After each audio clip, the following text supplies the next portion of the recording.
Έλα, ο πρώτος. Γεια σας κύριε Γεωργίου. Γεια σου, πώς σε λένε? Μάνο. Τον κόλο σου πιανώ. Αμάν κύριε Γεωργίου με αυτά τα σεξιστικά σας αστεία, παρελκόμενα της γενιάς σας. Της γιαγιάς σας. Τέλος πάντων, εγώ είμαι σκεπτόμενος φίλαθλος και δεν τα τρώω αμάσι τα όσα λέτε. Δεν μου λες, Μανώ, γιατί πήρες? Ήθελα τη γνώμη σας για το κλείσιμο των φώτων προχθές. Μάλιστα. Εσύ, Μάνω, έχεις τα φώτα? Βέβαια. Πόση ώρα? 1 ώρα. Και μετά τι έκανες? Τα άναψα πάλι. Εσείς τι κάνατε αυτή την ώρα? Άναψα όλα τα φώτα στο σπίτι και έκλεισα την τηλεόραση. Γιατί? Γιατί κλάνει το γατί. Γιατί δεν κάνω αυτό που μου λένε οι άλλοι. Την τηλεόραση την έκλεισες, Μανώ? Όχι. Γιατί?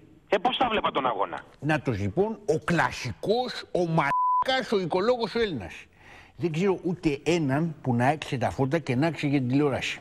Μα να χάσουμε κύριε Γεωργίου τον αγώνα Ισραήλ-Ελλάδας? Και τι σο οικολόγος είσαι, ρε? Δεν μου λες κάνεις οικονομία στο νερό? Ούτε στα αγώνα νερού χαμένοι. Και το καζανάκι δεν το αφήνεις ένα μήνα να τρέχει? Πού το ξέρετε αυτό κύριε Γεωργίου? Μου το είπε ο υδραυλικός που κάλεσε η γυναίκα σου. Α, γνωρίζετε τον υδραυλικό, Όχι, τη γυναίκα σου.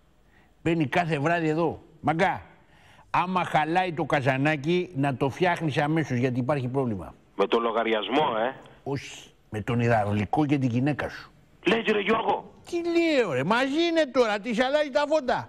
Μια διακοπή κάνει, μια ώρα και άντε πάλι από την αρχή. Και τι να κάνω ρε Γιώργο?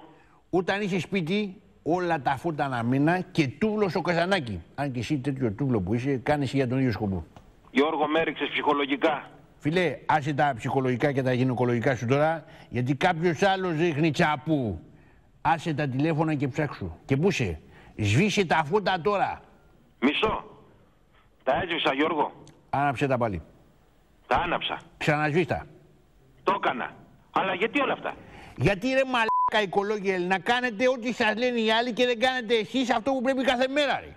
Γιώργο, κλείνω, έρχεται η γυναίκα μου. Φιλέ, κοίτα από το παράθυρο. Βλέπεις ένα κόκκινο αυτοκίνητο? Ναι, δικό σου είναι?